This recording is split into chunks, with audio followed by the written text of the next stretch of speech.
En passant près d'un cimetière, la photo qui était sur la tombe lui fait un clin d'œil. Vous savez, les photos qu'on met sur les tombes là quand quelqu'un décède, vous vous en rendez compte. L'histoire mystique d'aujourd'hui, vous allez savoir que quand on dort à la maison, il y a les choses qui se passent. Adama, écoutez vous-même les détails de cette dernière. Bonjour Madame Alicia Lotu, j'espère que vous allez bien. Je vais vous raconter mon histoire parce que je voudrais sensibiliser les parents, surtout quand il s'agit de vos enfants lorsqu'ils viennent vous parler.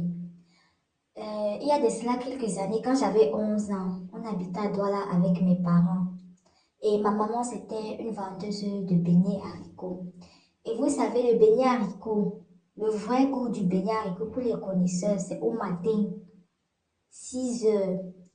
Donc, c'est comme ça que moi et ma soeur, on avait pour habitude d'aider notre maman à ranger son stand et apporter la marchandise. Bref, la farine qui a été pétrie, apporter ça au stand avec les haricots et tous les plats et consorts. Donc, voilà un matin, donc, parce que le lieu déjà où ma maman vend est à 10 minutes de notre maison. Et pour arriver là-bas, il faut passer par le cimetière de Ndokoti, pour ceux qui connaissent. Voilà donc, ce matin-là, moi et ma soeur, on s'est réveillés aux alentours de 5 heures pour commencer à aller apprêter le stand de la maman. Voilà, on se lève le matin, on apprête tout, on porte les sacs, on part. Maintenant, pour arriver au stand où ma maman vend, on devait passer par le cimetière, bref, traverser le cimetière pour arriver là-bas. C'est comme ça, on n'avait pas l'habitude de le faire, vous voyez, donc il n'y avait pas de problème. Mais ce jour-là, ce matin-là, lorsque nous sommes allés avec ma soeur, on passait, il y avait la tombe d'un monsieur. Et lorsque j'ai tourné la tête, j'ai vu, vous savez, sur les tombes, parfois ils mettent les photos. Il y avait une photo sur la tombe. Et lorsque j'ai regardé, juste par curiosité, donc c'est-à-dire que je n'ai même pas gardé l'œil suffisamment longtemps pour dire que je cherchais quelque chose. Dès que j'ai tourné ma tête, j'ai vu, la photo m'a fait du clin d'œil. Je vous assure, lorsque je parle même de ça, j'ai encore la chair de poule. Pendant que je regardais, la photo m'a fait le clin d'œil. Et ça a fait comme ça, j'ai sursauté, j'ai eu peur. J'ai eu peur parce que je vous assure, jusqu'à aujourd'hui, je me rappelle très bien de ce que j'ai vu. J'ai peur, j'ai sursauté, tout ce que je portais, les plats et consorts, tout ça, c'est tombé par terre. Moi-même, je suis tombée. Ma soeur était devant, elle a entendu le bruit, elle se retournait voir comment je suis au sol. Elle vient. Et pendant qu'elle vient pour essayer de me lever, moi, dans la folie, j'étais affolée et tout, j'ai commencé à sursauter, à courir pour essayer de sortir du cimetière. Pendant que je sors, comme ça, on arrive donc à l'extérieur. Ma soeur, c'est là où elle me demande qu'est-ce qu'il y a. Calme-toi, respire, dis-moi ce qui s'est passé. Qu'est-ce qui s'est passé? Elle me dit, tu vas pas, tu ne peux pas, tu ne peux pas être tombée comme ça sans rien. C'est là où je lui dis, tu ne peux pas me croire si je te dis. Elle dit, dis-moi, dis-moi. Je lui ai donc dit que la photo, il y avait une photo qui m'a fait un clin d'œil. Elle a d'abord ri, vous voyez un peu, parce qu'elle se disait, ah, comment? Mais après, plus le temps passait, plus elle s'est rendue compte à quel point j'étais traumatisée. C'est là où elle a commencé à me dire, calme-toi, calme-toi, calme-toi. Elle me dit à un moment donné, il faut qu'on retourne chercher la nourriture pour déposer. Parce que si on ne part pas dans la nourriture, maman ne peut pas vendre ce matin. Je lui ai dit que même si c'est quoi, je ne peux plus repasser par là-bas.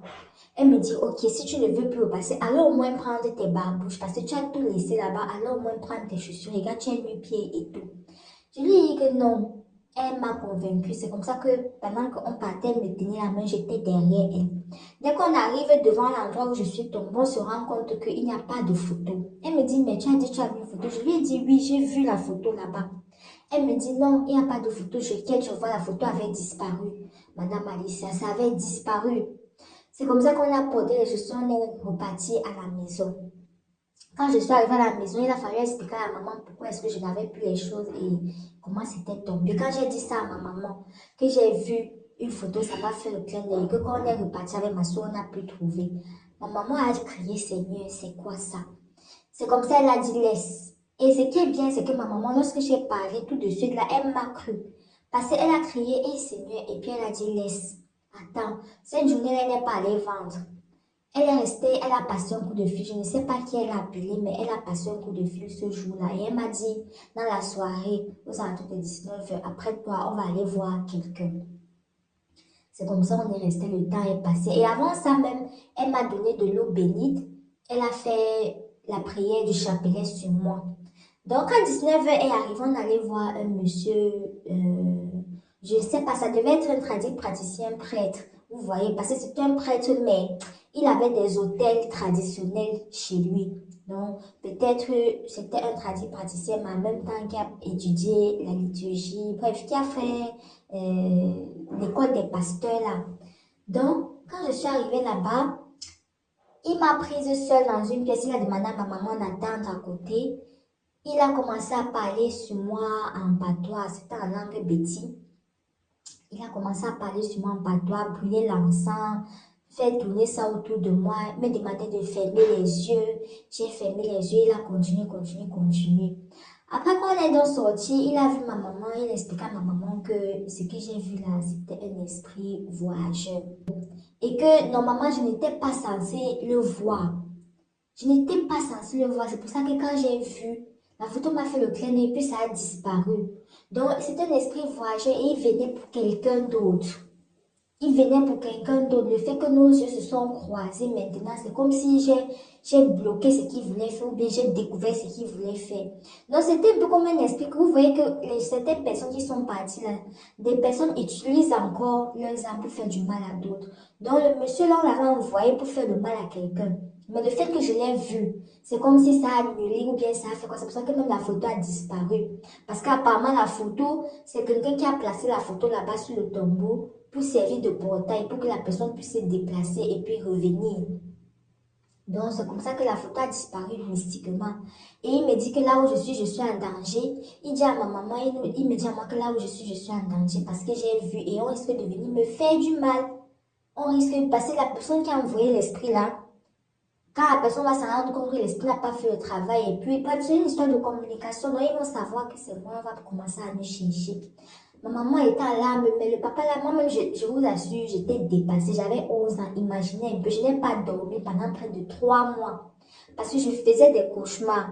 Maintenant, je parle même de ça parce que je suis déjà maman, je suis déjà âgée et c'est une histoire passée, mais à l'instant, la madame Alicia, j'avais peur.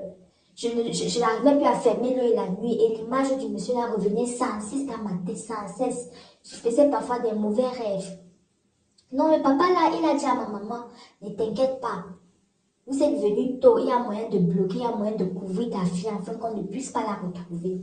C'est comme ça que pendant pratiquement 1 mois, chaque semaine, je partais là-bas, il me faisait des bains et à côté des bains, il me donnait une poudre. Il y a une poudre là qui m'a demandé de mixer avec l'huile rouge. Et ma maman me donnait ça chaque soir avant d'aller dormir.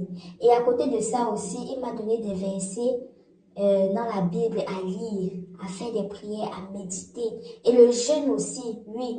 Parce que pendant tout ce mois-là de travail, je jeûnais. À partir de 18h, je ne devais plus rien manger à part les fruits. À partir de 18h, je ne devais plus rien manger à part les fruits. Donc, après des 1 mois là, il a travaillé. Et on a pu me couvrir, en fait, on a pu me protéger. Ce qui fait que peut-être je pense qu'aujourd'hui, je suis encore en vie, ils n'ont pas pu me trouver. Bref, voilà un peu. Je vous assure, rien comme ça, un beau matin, je faisais la même chose que j'ai fait pendant presque toute mon enfance. Et voilà ce qui est arrivé. Et par la grâce de Dieu, ma maman, elle, parce que quand je vous ai raconté, ma soeur au début, elle ne me croyait pas, elle riait. Et surtout quand elle n'a même pas encore vu la photo du monsieur quand on est reparti, elle s'est dit que je mentais ou bien que j'ai juste halluciné. Mais quand j'ai expliqué ça à ma maman, une fois, elle a juste crié Seigneur, elle a dit attends, elle allait appeler, elle a trouvé le monsieur. Donc vraiment, parents, écoutez vos enfants, écoutez-les. Même si parfois c'est l'imagination, écoutez d'abord parce que vous ne savez pas. Donc voilà mon histoire, j'espère vraiment qu'elle va sensibiliser les parents. Et je vous remercie de m'avoir permis de la partager. Alors la famille, vous avez écouté l'histoire de la sœur. Vraiment, ma tata, je te remercie pour ton histoire et tous ceux qui nous confient leurs histoires. Je vais faire un petit commentaire qui n'entre pas trop dans le cadre de ceci. Voilà. À tous ces gens-là qui m'ont envoyé leurs histoires, je suis désolée. Je vais les répondre au fur et à mesure parce que là, maintenant, j'ai tellement d'occupations. Vous avez constaté, je ne poste même plus comme avant. Même pour faire les astuces, les trucs comme ça ne va pas. J'ai tellement d'occupations maintenant. Mais je vous assure, cette période va passer et je vais pouvoir reprendre la main. Ça va aller. Tout le monde a des périodes comme ça. Donc, n'hésite pas à t'abonner pour me soutenir, liker, partager, commenter quand tu peux. On se dit à très bientôt pour une prochaine vidéo. Merci.